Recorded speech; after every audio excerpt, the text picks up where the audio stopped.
Welcome to the Delta Podcast. I'm your host, Coach Coale.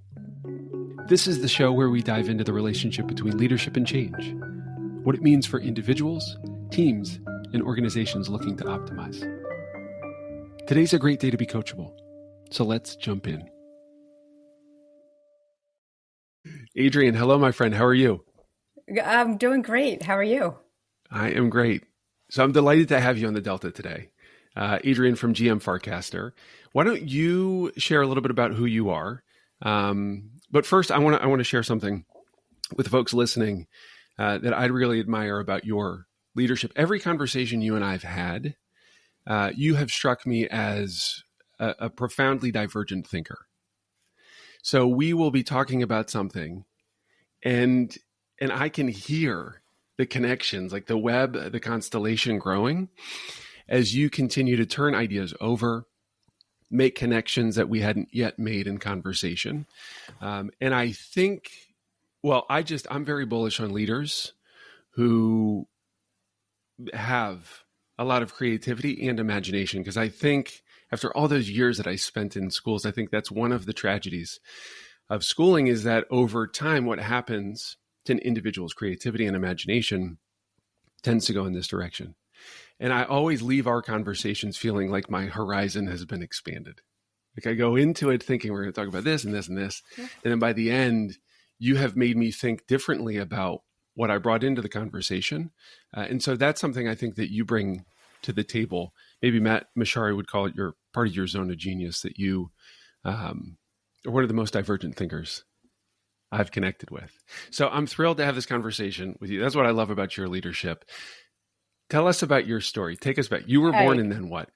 Okay, I'm cracking up, by the way, because we've had a few conversations. We've had a few conversations. Every time I've talked to you, you make me think something a little different. I learned something. So even, I guess a week ago, we talked about, all right, what are we going to talk about today? And I'm like, all right. And I haven't even ever called myself or identified as a divergent thinker, but I started coming up with things I'll talk about. No. What, has anybody ever called you that? No. Wow. But now I get it. I'm like, oh yeah, that's so.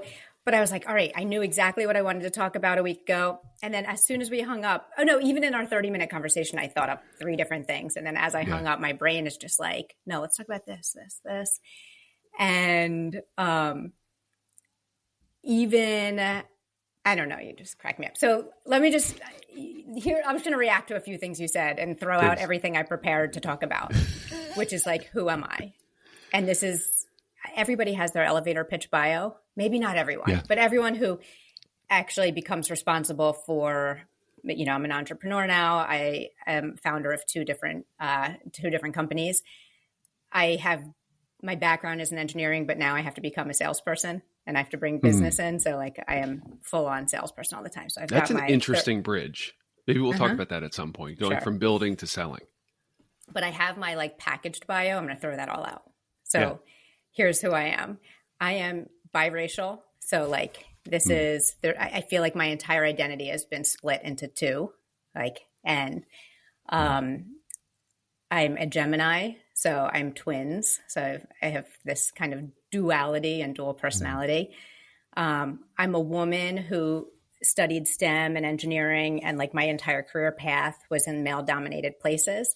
So I feel like I live in these kind of dual worlds. I grew up with artists in my family. So my mom was an artist and my dad was a CPA, but inside really like a musician. And I didn't identify as an artist. I was like, I'm the analytical math kind of nerd. But when I got into engineering, one of the reasons I loved it so much was because it was creative. And this goes back to like early days of writing code. This is like early 2000s, working for an internet company, and how much fun it was to like sit down at a desk, write code, ship it, and you see it somewhere. Like that satisfaction of making something was so joyful. And then I spent my entire career kind of like climbing up a corporate ladder, managing people. Work became less fun, and I didn't really feel like I was creating anymore. I discovered the DevOps movement somewhere about a decade ago. And that taught me how to lead teams. It's a weird connection, and we can go into it or not, but it taught me how to like lead teams in a more creative way. Like it was like, What do you mean? Okay. All right, I'm going to put a pin in that. Anyway, just to fast forward where I am now, which is like in this weird solo entrepreneur. I'm actually not solo entrepreneur because I have co-founders. But getting back to where I am now, which is I'm a co-founder of a consulting company, helping organizations break through bureaucracy and helping like larger organizations act small.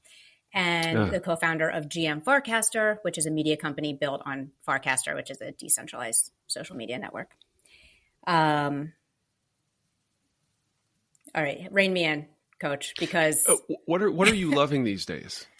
And maybe it's related to what you're doing, but here's a prompt. Imagine you're reconnecting with somebody you haven't seen in a minute, and they're like, "Adrienne, it's so good to see you. What are you thinking? What are you reading? What are you, what's keeping you up at night? Maybe in a good way these days. What is something that's on your mind that you're excited about?" Well, for sure, Farcaster. And that's been a little bit of a journey for a few years. And what can I say about Farcaster that people want to hear? Let's imagine somebody listening doesn't know what Farcaster is. Okay. And so I think they'd be interested to know what it is and why you're excited about it. Okay. So I found Farcaster because I was interested in kind of two things. And one is crypto and blockchains. And I don't know how much we want to go into it, but I'd say like, one thing I find interesting is when you're on a career path and you're kind of going through life, it's really hard to find patterns. But it's really easy when you're looking backwards to find patterns. And I kind of had this, somewhat of a straightish path, but also somewhat winding. So my background, I did software development and software engineering. I got into kind of more solution consulting and process engineering, pivoted back towards managing engineering teams, worked in more of like the corporate IT world. But when I think about kind of the things I was doing inside of there, I wrote a blog post last year about how I was mostly just chasing autonomy. And all of the different kind of periods in my life where I loved work the most was when I had the most autonomy at work. Or when I was leading teams that I was able to give teams autonomy for teams to kind of do things, figure out how to do things on their own with freedom to choose how to work. Hang on, play that back to me again. When you were leading teams, one of the things that you were thinking about is how can I give this team that I'm leading more autonomy? That's right. And that came from leadership training I took, which one of the first things they taught us was kind of like, how do you create, or I'd say like the purpose of the training was, as a leader, how do you create the environment for teams to excel and achieve? And they're giving you different characteristics of like, how do you create the culture? Because as a leader, as an individual contributor, your job is to produce. Like as an engineering world, at least, you're writing code, hands on keyboard, you're writing the code that customers see. Then kind of you go up to managing. Now you're managing people. So you're managing tasks, you're, maybe scheduling some work. And you're not really doing work anymore. You're delegating. But a leader is really not about delegation. So it's not, you have the ideas of a leader and you're telling people what to do. It's your responsibility, as I say, it's like create the environment or create the culture for teams to excel. And, So this training kind of taught us all the things you needed to do to create that environment for teams to achieve. And one of them, they didn't call it autonomy, but it was about ownership. And how can you increase the amount of ownership a team has by reducing bureaucracy or conformity? And And I just think about me. I mean, that's the type of work environment I've always wanted, which is, I want freedom. Yeah. So fast forward, and to answer the question is kind of, so going from managing teams, giving autonomy, we can go back, but this is the connection to blockchain. So blockchains are a global connected system of computers. It's like an open database that runs, that no one is in control of, and which means anyone can build on top of it. It's permissionless. So it's like a ledger system that that it's an invitation for anyone to build on. So if you are interested in autonomy, if you're interested in kind of like this permissionless style of building, it will draw you in the world of blockchain. And there's blockchain. Everybody knows cryptocurrencies, which are kind of like the financialization, but there's all other sorts of just different industries and different things that can be built on top of blockchain. Yeah. And social media being one of those. Bringing it interesting. Back to Farcaster. So this ownership piece for you is part of it sounds like that's part of what drew you to this technology, that it's inherently part of this ecosystem. Yes. I'd say what drew me first. Yeah, go ahead. Well, I'd say the ownership is what kept me. What drew me first is this. How can you not be fascinated with emerging technology? Like, we're living through such rapid transformation. Like, I'm old enough to have had a rotary phone growing up and have lived through, lots of change, technology. So, and I've worked in tech.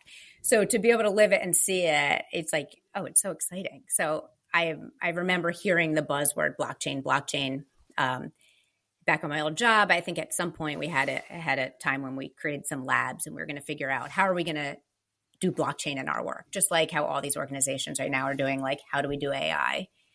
So I remember hearing about it first, and I really struggled to even understand the concept of blockchain from the context of an enterprise or a corporation, because corporations don't need blockchains, because blockchains, it's really about coordinating globally amongst parties that don't really need to know each other or talk to each other. Once you're within a corporation, like, why would I not just stand up a database and build what I need to build? Like, what's the need to? So I struggled coming from the enterprise world to understand blockchains, and then only, I went through a year of just deep learning, found it just really interesting. From a tech perspective, I think the big flip, if for kind of software engineering mindset, is the old world is like, you build code, you write code, and you write it, and then you deploy it somewhere, and you have to pay to run your software forever. Mm-hmm. It's like you have the development and then you have the operations. And from a blockchain perspective is you write your code once, you deploy it to a blockchain, and it is there forever, running forever. There's no concept of operations or infrastructure. It just runs. Okay, so can you explain this in simple terms? No. So how does what does this look like? Because you have the ability to understand. It sounds like both sides of it. I would imagine if you're on the building side and the selling side, you need to understand the architecture from an engineering perspective, and you also need to explain it in a way that makes sense to folks that aren't on the inside of the huddle. Yes, but I'm not selling blockchain. So you're persuading me in this conversation. I mean, I think of myself, my entry into this world is simply because most of the folks that I've supported in my coaching career have been technical individuals looking to dial up how they manage people, EQ, things like that. And so that's where I come in. So I still very much think of myself as an outsider. So I would love to hear your, why this technology maybe less in a selling sort of way, but just as a thinker, as an intellectual. What do you love about it? Okay, you've got me thinking. I mean, I think that is, and my background is also like the traditional enterprise. I worked for public companies for 20 years. And in traditional org structures and org hierarchies, where, you know, in terms of like your, and have led teams as small as, you know, pods of 5 and as large as departments of 100 people. And that was all very familiar to me. But I think the reason, and I already forget what your question was, but coming from that background, it's really hard to understand blockchain. And blockchain completely flips everything like on its head. I'm going to shout out Chris Dixon's book, Read, Write, Own. And I don't know if you've read it. Oh, it's so good. So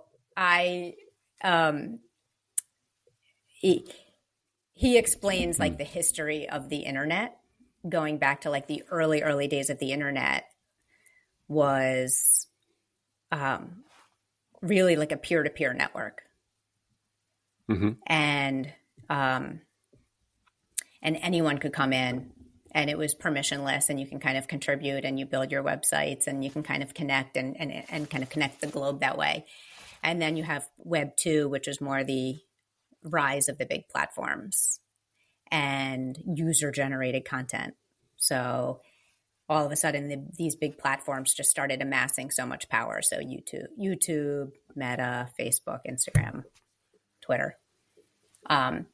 And individuals started losing power on the internet. And even like in email, people used to stand up their own SMTP servers if they wanted to. And it's like this was a protocol, anyone could build on it. But then what happened is spam took over. So everyone would go to services like Gmail, which were great, free, you know, but what happened is if you were standing up your own server, am I going to nerd out on this for a sec? Do you want this story? You've got me. No. What are you talking about? Okay. This is, I'm curious to see where you land this plane. Okay. If you want to send an email to someone, like if I want to reach your Gmail and I stand up I'm an indie hacker, like the old school internet days, and I stand up my own SMT server from like my IP address at home, I can't reach your Gmail. Because Google won't let me in. Because Google will be like, I don't know your IP address. You're not trusted. You're out. Yeah. You can't reach Coach Coale. Okay. So in some ways, you've just had this massive momentum shift. And by the way, these large companies have done incredible stuff for usability,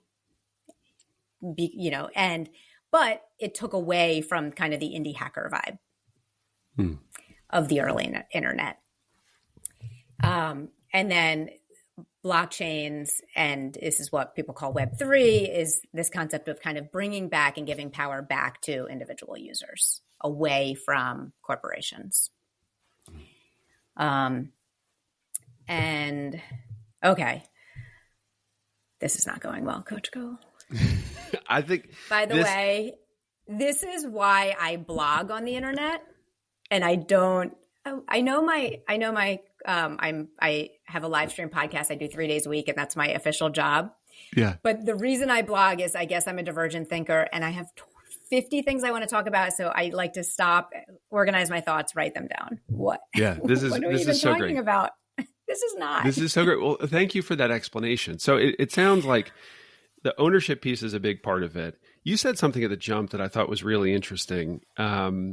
Help as a consultant, you help organizations, I guess, or teams act small. And one of the things that I think about as a coach a lot is like, how can we get this? If the team is 100 people or 20 people or 8 or whatever, how can we make this experience feel as intimate as possible, as small as possible? I've never worked with an individual and heard them say, "Love my job." And one of the things that I love about it is I'm a cog in the wheel. I'm one piece of a very large, complicated equation. And And that sort of, one piece of many, I love that. I've never heard that. What usually happens is people say the opposite. My boss knows me. I know everybody on my team. I'm trusted. I trust them. And I think that sort of connection and trust can only come, or can best come, when the team, however large as it is, feels as small as possible. So can we talk about that for a little bit? I'd love to get your take on, somebody's listening, they have a team. Why is it worth,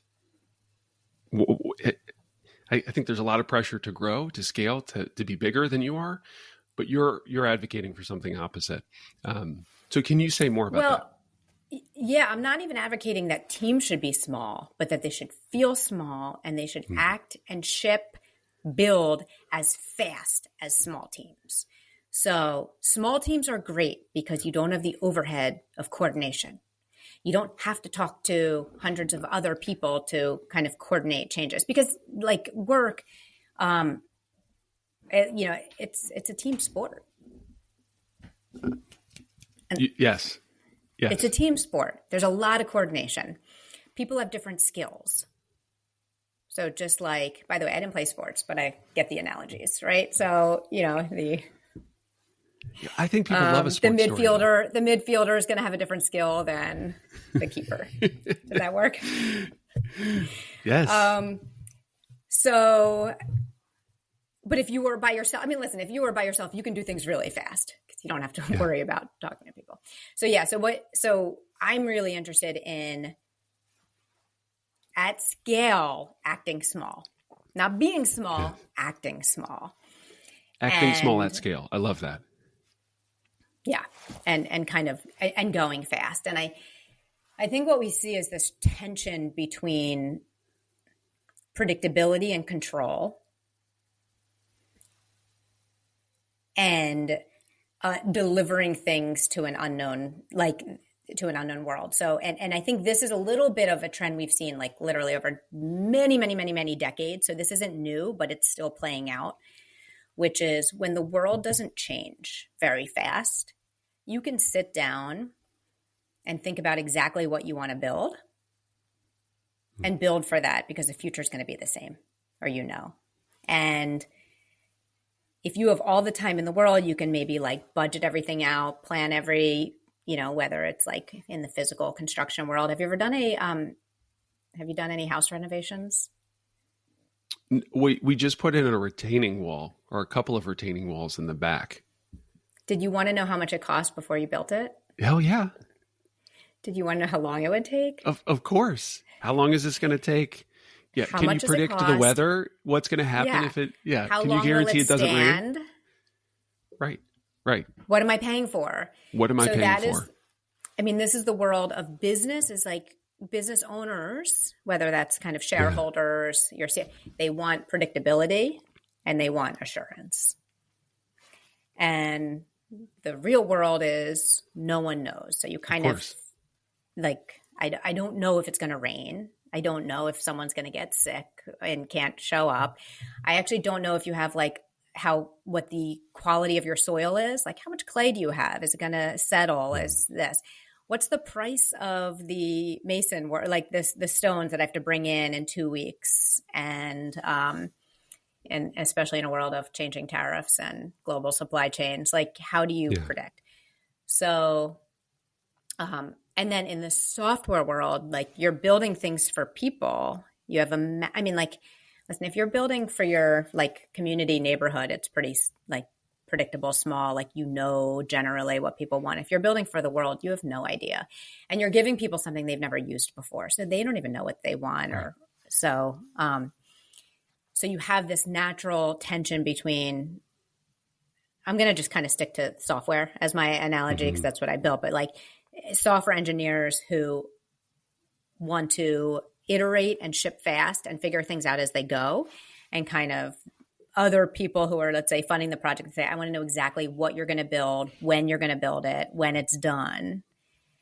And at the startup world, people get it. So like teams ship fast. And as you grow, this is where I think this is a lot of times what ends up slowing teams down is it's like, no, we need a plan. Like you just get stuck in this kind of like, I won't authorize you to start building until you give me a plan.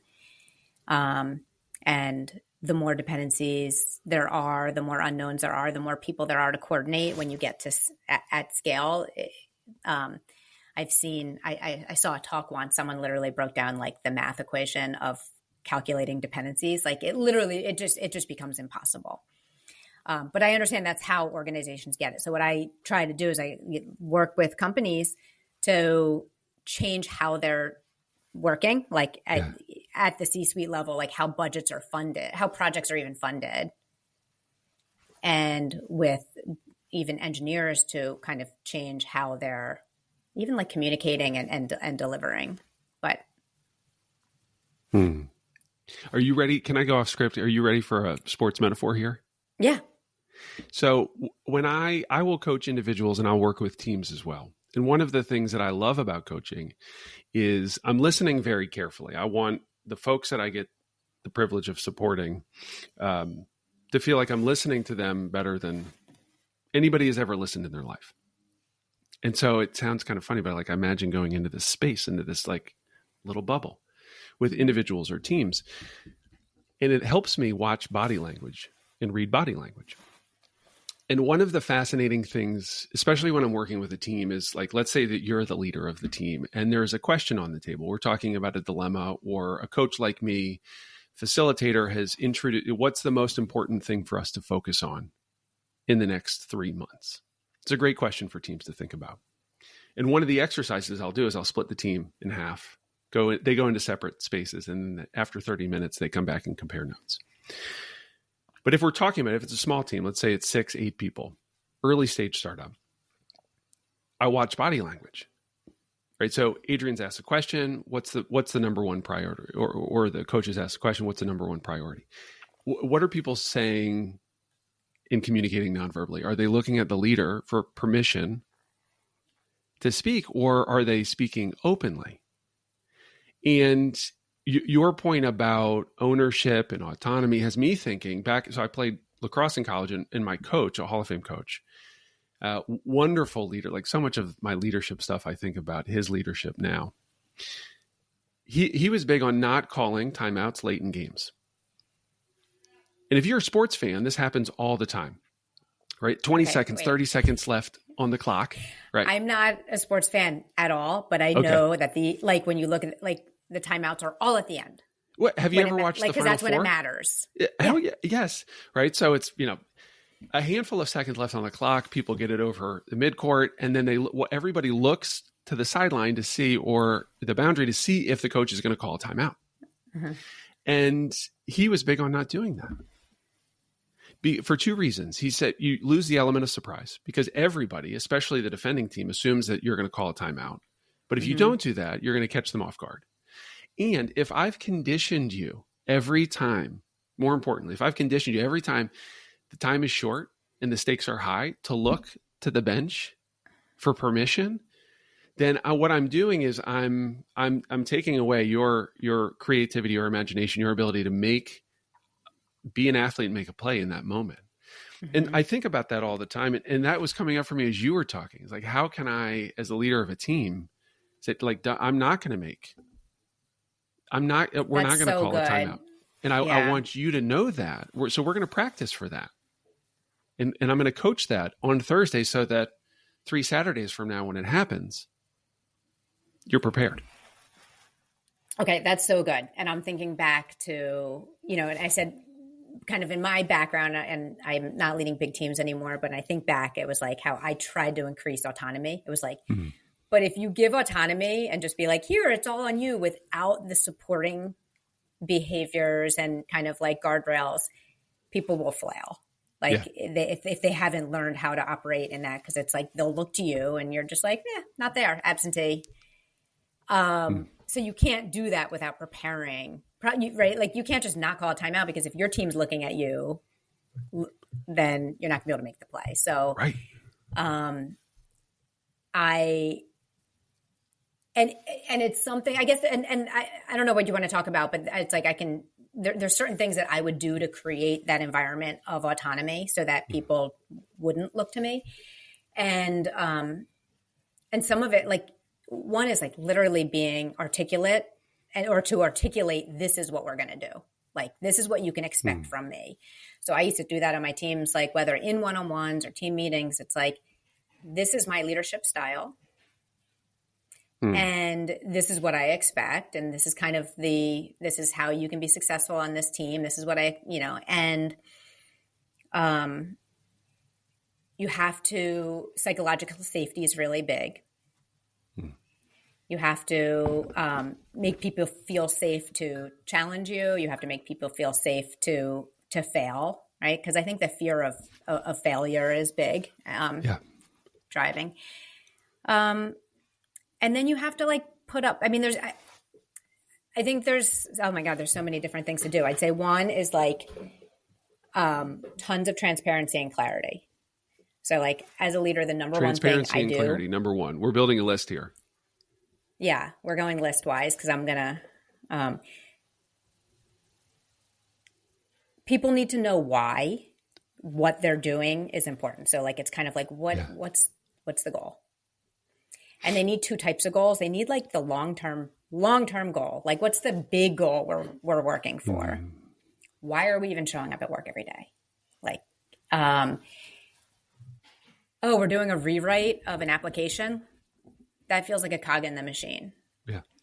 Oh, we're rewriting the application because we need to make it, 4 milliseconds faster and make it more usable so that the people, like the actual people who are using our software, whatever it is, like enjoy using it and want to keep and we want to make it more enjoyable for users and delight our customers. Like that feels more important to me than, we just have to rewrite it because someone told me I need to rewrite it. Right. I'm just passing along the message. Right. It's just go do this. Yeah. But okay. So we've got transparency and clarity. Yeah. So and I would then start two all my levels meetings, of why. Coach, I started every single meeting with like literally like the corporate goals. Like, here's the mission of our company. It has nothing to do with what you're doing in the day to day. But it was like, why are you why? If you want to why are we even here? Yeah. I worked for a learning company. Like our mission was to educate the world. It was like, and why? It's because the world is changing. You can see it. And if you're not constantly upskilling yourself, you're going to be left behind. Yeah. It took 14 seconds for me to like remind people of why we were there. But it was like that consistency of like, that's why you're not a cog. So that even if your job is to improve build time or squash a bug, whatever it is, you may be a cog, but it's not just a cog in a machine. It's a cog in a machine that matters. Mm-hmm. And then it becomes to like, that's at the company level. And I would go back down all the way to like, this is why our team matters. I worked on internal tools. It was like not the sexiest area of the business. Like we weren't it was like internal facing. But I had ways to articulate why this mattered so much and why people should do a good job and care. So that's like clarity and transparency. And it makes people, so then people understand what they're doing. And then you say, okay, well, we used to do annual planning because we had, fixed budgets. I would say, okay. And we ended up switching and we kind of, I led a shift towards quarterly planning. So then it's just like, no, here's what we need to do in the next 3 months. By the way, again, this wasn't even top-down mandated. This was something like, I was like, hey, I can't lead a team and decide, like, we're going to spend all this time deciding what we're going to build in a given year. Mm-hmm. I mean, it would drive me crazy. Like you spent all of Q4 wrapping up for the year, but then like thinking about what you're going to do. Then you're waiting for your goals to get cascaded down. People familiar with goal cascading? Like we would get our goals sometimes in like June. By the time it's like you have to have the board meetings and the CEO decides the goals and it all gets cascaded down. So sometimes it wouldn't be like, I don't want to wait that long to decide. Well, and then it's like, then I had to do everything in like 3 months because you had like Q3 to do any work. That was it. It was like, you're preparing for work, you're wrapping up work. So I just was like, this is crazy. I am going to listen to what the CEO says is important. I am going to figure out what's important. I know I have resources. Like I've got a team and I know what our mandate is. Like we're here, from a tooling perspective, we're here to make everyone else more productive and their jobs easier.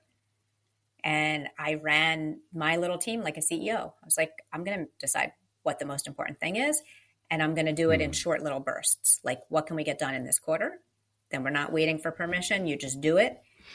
And then I made sure everybody knew what we were doing and why we were doing it, like after the fact. And then over time, what you end up realizing is we started building trust in our team. So like by me managing up, I was like, hey, to my boss, this is what we did. Here's the impact. Great. Keep going. Right. So if you can kind of like, this is now managing up. But if you as a individual leader, but just take the agency and empowerment to like, just start contributing, make impact. And you say, this is what I've done. It's a way to kind of like build out your own autonomy then, because no one wants to manage you. Right. Well, and you're demonstrating discernment too. Mm-hmm. Or maybe some people call it taste, or you're communicating up that, like my discretion is pretty good. I mean, what comes to mind for me is motivation. So I want to like bold, italicize, underline what you just said, because it feels too important to jump over, which is I'm going to decide if you want to be a better leader starting today, maybe these are two take homes that you try. What's the most important thing for us to do? I'm going to decide that. Maybe I know that my supervisor is going to share some thoughts at some point, but I'm going to go through the exercise of figuring that out for myself. Because if I have purchase on it, then I'm going to be more motivated to pursue it. Even if my supervisor comes in 3 weeks from now with a better goal, if it improves things by 5%, it's going to knock down my motivation by 50% if I feel like it's just handed to me. Mm-hmm. So point one is I'm going to figure out what's the most important thing. And then I'm going to time bound it. It's going to be a short burst. Because, the creative process is like this. And the longer out the finish line is, the harder it is to stay motivated, I think. So I think those are two excellent points that you made. Thank you for sharing that. Yeah, and you're totally right that sometimes someone will come to you and be like, you can't do that. Like, that's great that you want to go build this, but actually you need to do this. And that's okay. Like, that'll happen. Right? Like, okay. Yeah. But there really is, but I guess also as individuals, like what I'd encourage people to do is like when that happens, okay, so if I think agency is really important and you want to feel like you have agency over how you work and what you're doing. Okay, so I'm a high agency person. I created my own goals. I was observant. I have judgment. I'm like, this is what I'm doing. And I went and told my manager, I'm like, hey, I've got this great idea. And my manager comes back and is like, nope, you got to do this because, right?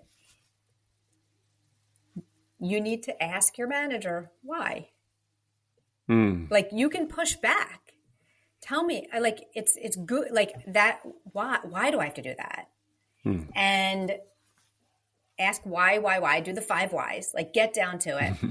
And more often than not, you're going to get to the point, you're going to see why that is actually more important than what you wanted to propose anyway. But if it just stays at the surface level.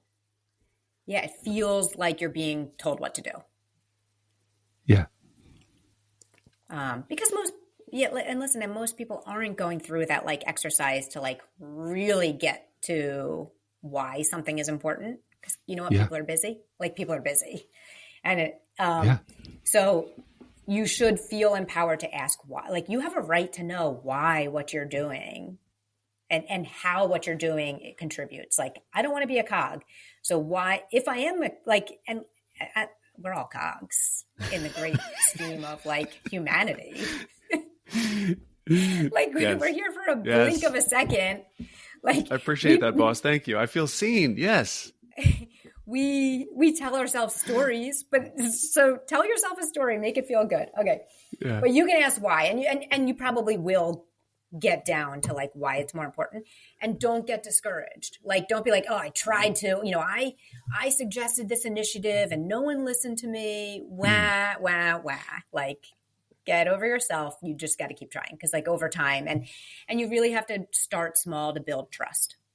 So, I think what happens is high agency minded people earlier in their career will have this like great idea. I know exactly how to challenge status quo, create an initiative that's going to like transform how we do anything.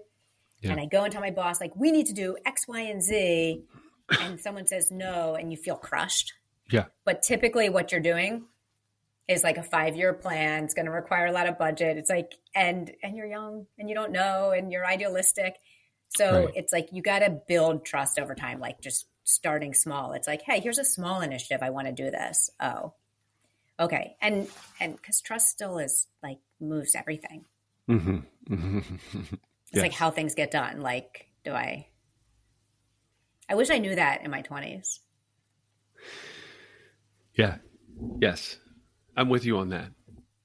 We've had a wonderful conversation. You came in with stuff you wanted to talk about. I don't know how has this conversation been? Let's just check in.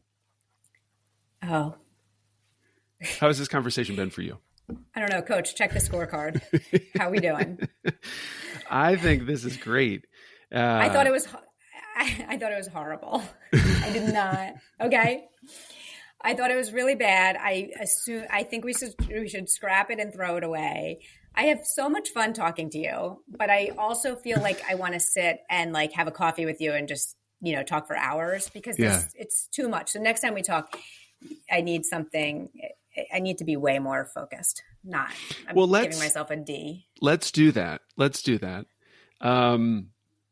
And maybe this is one part of many longer conversations, but I want to open up some space as we close things down here. What have we not talked about that you would love to dig into with the time that we got?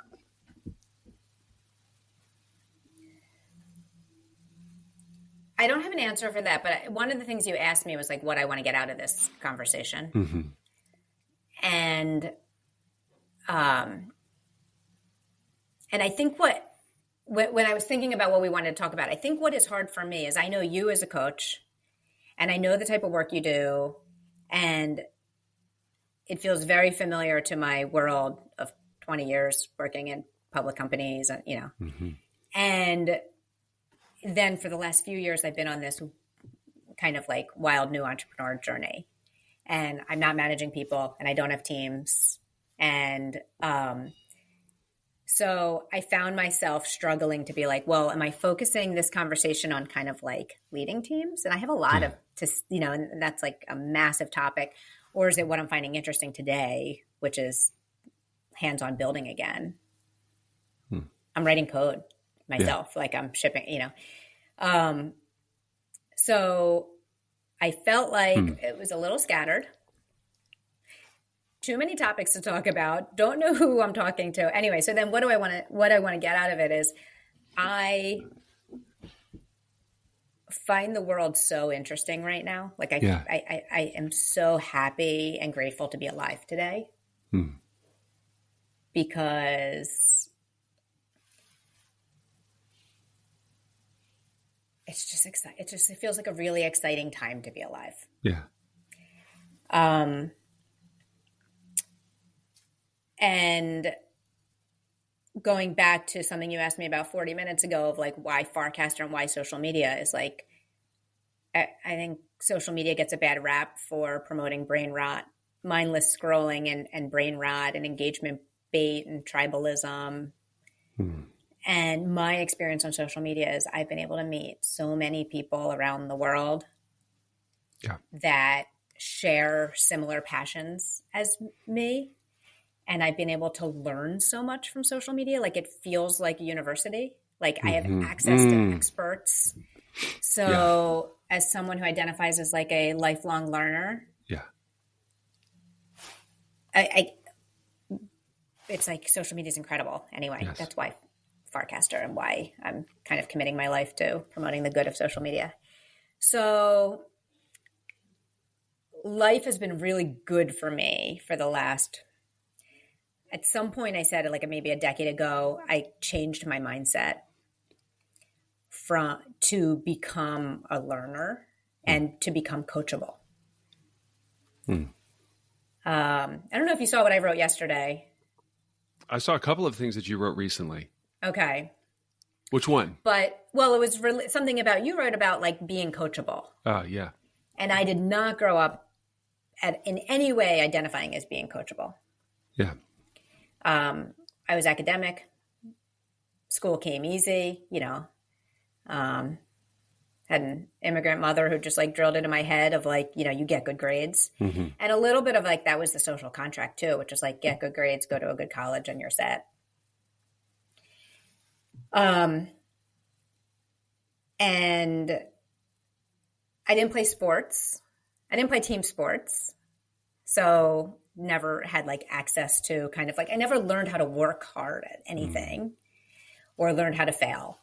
And at some point, I think in my, it's probably at some point in my 30s, like I had a complete mindset shift and I became coachable.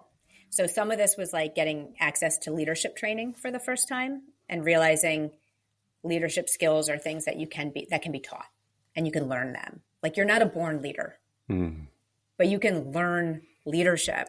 Yes. And being a student, I didn't know how to ask for help. And I didn't know, but I loved learning. I always loved learning, like it.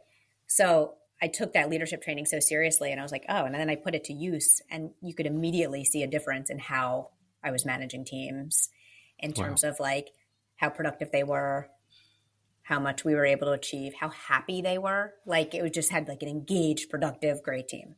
So like, oh, okay. I learned that you could actually like learn new skills. I read the book Mindset by Carol Dweck, which is like, recommend that to everyone. And just the idea that there's really nothing that's innate. Like I was in my mind, I was like, intelligence is innate. And that's what, no, like nothing's innate and you can learn and change like your core characteristics of who you are. I was exposed to habits of mind through my kids' elementary school. That's cool.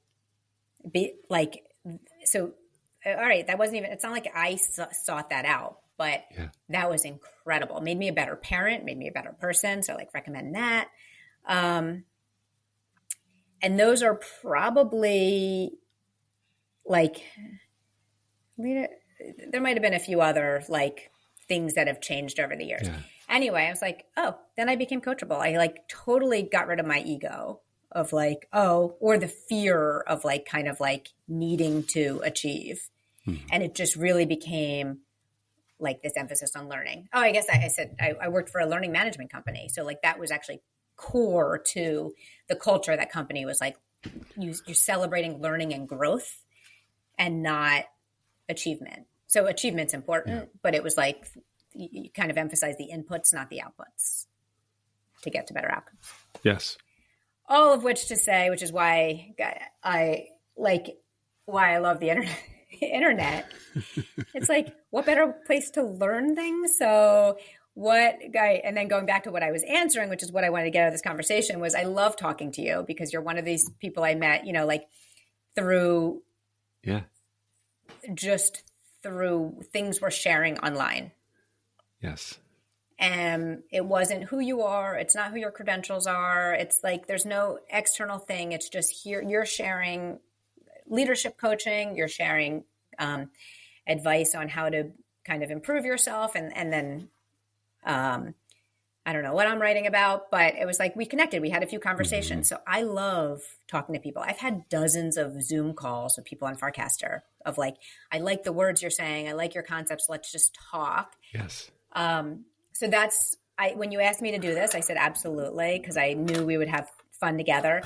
And then in the idea of the internet is like, you just put out like your beacon, like you share things and you put out your light. And if it's interesting to someone else, like, does it inspire someone else to think of one thing? Like, oh, is someone going to go read Mindset because I recommended it? Or does someone who also had a journey want to connect? Like, that's great. Yes. Well, I'm going to go read Right On. Because you've recommended so it good. in this conversation. Adrienne, this has been fantastic. I like to close with takeaways. The teacher in me. that we would do for many years. I would do an exit ticket, and I found this is a great meeting practice. I mean, if you have 2 minutes at the end of a conversation, ask for takeaways. That's when learning gets cemented.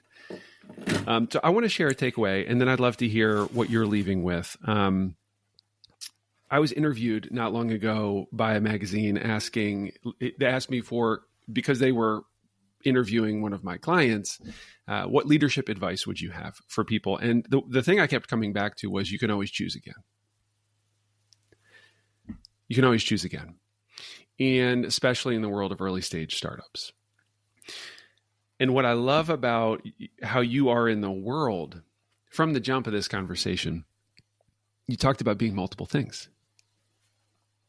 In the early minutes, you said, I'm biracial. I've had a career as a builder and engineer, and then I got into leadership stuff. And then you shared more recently that I had that experience as a leader of teams. And now what's most interesting to me is building again. And this has been a great example for me, a wonderful reminder of the importance of choosing again. That we're all multiple things, as Chimamanda Adichie says in the, wildly popular TED Talk, The Danger of a Single Story, that we contain multitudes. And I think listening to you, you're a great example of that. And that's a great thing. And that learning is at the root of all of that. So you want to become more coachable, continue learning. Adrienne, thank you for sharing that. Your stories. What are you taking away? That's fantastic. I love hearing that. What do you think about all like the AI note takers that will like give you your takeaways at the end of a meeting? You just said you like to end the meeting saying like, what are the takeaways? Yeah. Do you think that if an AI tells you your takeaway, are you just as likely to follow up on it as opposed to like needing your own brain to figure out like actually what was the most important thing we just talked about? Yeah. My short answer there is I think we surrender something important when we outsource the takeaways to something else. I talk about coaching as two things: provoking awareness, shifting behavior. If I'm using the tool to help me see what I'm not seeing, that's great. But if I'm just giving up and saying, it's not important, I'll just get, whatever, fill in the blank, to do the takeaways for me, I think I'm missing something important there. I mean, what's the Arnold Schwarzenegger said, nobody got stronger by watching me lift weights. Right. That's how I feel. You got to do, there is important work there, especially towards the end. And every time I've not done that in a coaching call, I've always regretted it.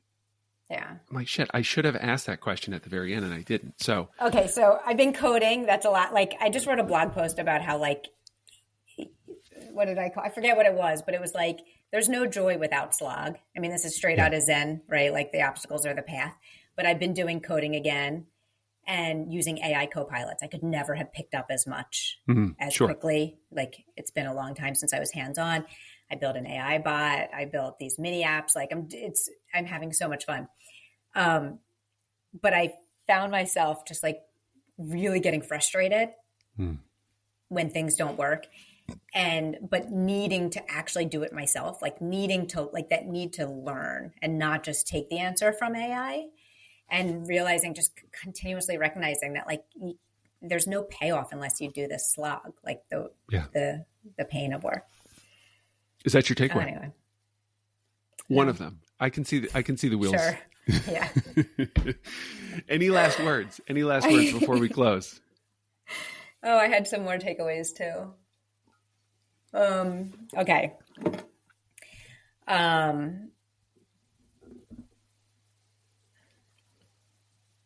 I'm looking at my notes because I wrote what I thought we were going to be talking about. No,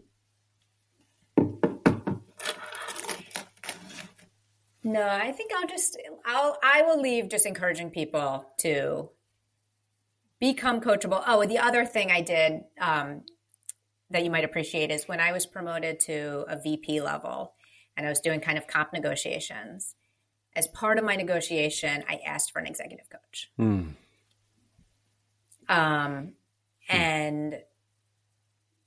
that was like one of the best things I ever did. And that was one of my, I guess I had, that was my, I guess, one experience, like formally working with a coach.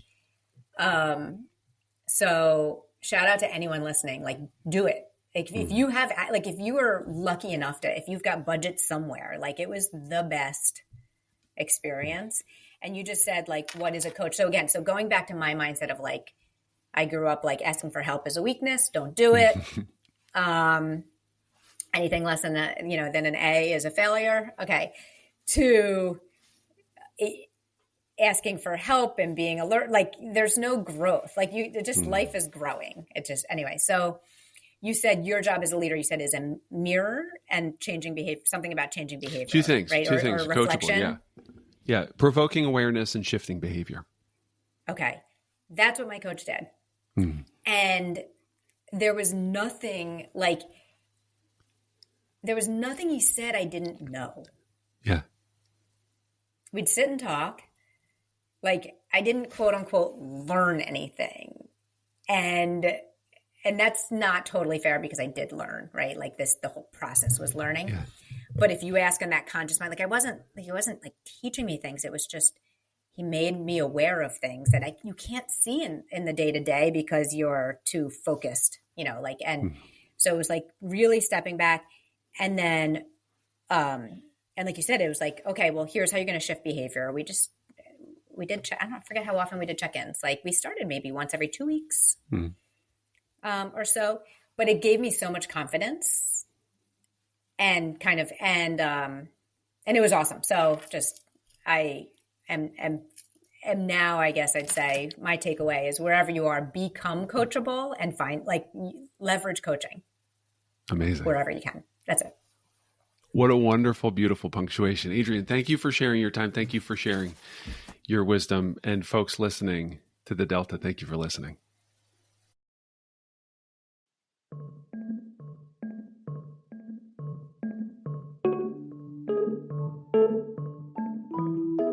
Thanks for tuning into the Delta Podcast. This episode features original music by Alice Carolyn, with editing and graphic design by Emma Kogan. If you're ready to lead through change, stay with us, my friends. It's always a great day to be coachable.